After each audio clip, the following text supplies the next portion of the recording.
दरम्यान बारामतीमध्ये सहयोग या सुनेत्रा पवारांच्या निवासस्थानी आपल्या प्रतिनिधी दीपक कापरे आपल्यासोबत फोन लाईनवरून थेट जोडले गेलेले आहेत। दीपक, आपण पाहतोय आज जिल्हा परिषद पंचायत समितीचं हे मतदान पार पडतंय। अतिशय शोकाकुल वातावरण खरं तर महाराष्ट्रासह बारामतीमध्ये, विशेषतः बारामतीमध्ये हे वातावरण आहे। आणि आता तुम्ही सहयोग या निवासस्थानी आहात, कशा प्रकारे सध्याची त्या ठिकाणची परिस्थिती आहे, काय अधिकचे अपडेट्स आहेत?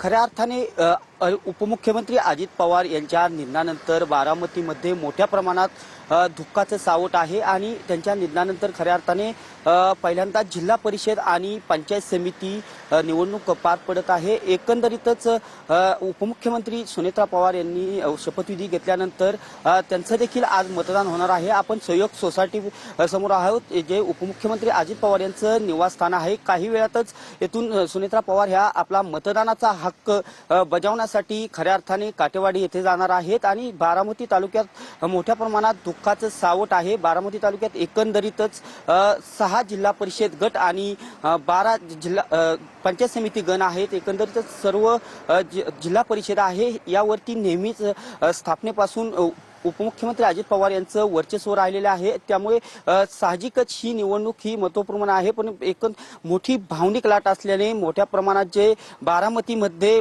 जे मतदार आहेत किंवा पुणे जिल्ह्यातील मतदार आहेत, हे मोठ्या प्रमाणात जे मतदान आहेत हे लाट असल्यामुळे साहजिकच बारामतीमध्ये देखील मतदान करताना साहजिकच मोठ्या प्रमाणात राष्ट्रवादीला करण्याची शक्यता आहे। कारण भारतीय जनता पार्टीने जरी आव्हान उभं केलं असलं तरी सद्यस्थितीत बारामतीमध्ये मोठं दुःखाचं सावट आहे आणि एकंदरीत जी स्थिती आहे त्यामुळे जे मतदान होणार आहे ते सकाळी 7 वाजल्यापासून सुरुवात होणार आहे आणि हे मतदान संध्याकाळी 5 वाजेपर्यंत असणार आहे। परंतु आज खऱ्या अर्थाने जे उपमुख्यमंत्री नक्कीच दीपक, धन्यवाद दिलेल्या या सगळ्या सविस्तर माहितीसाठी। या सगळे अपडेट्स आपण तुमच्याकडून घेत राहणार आहोत।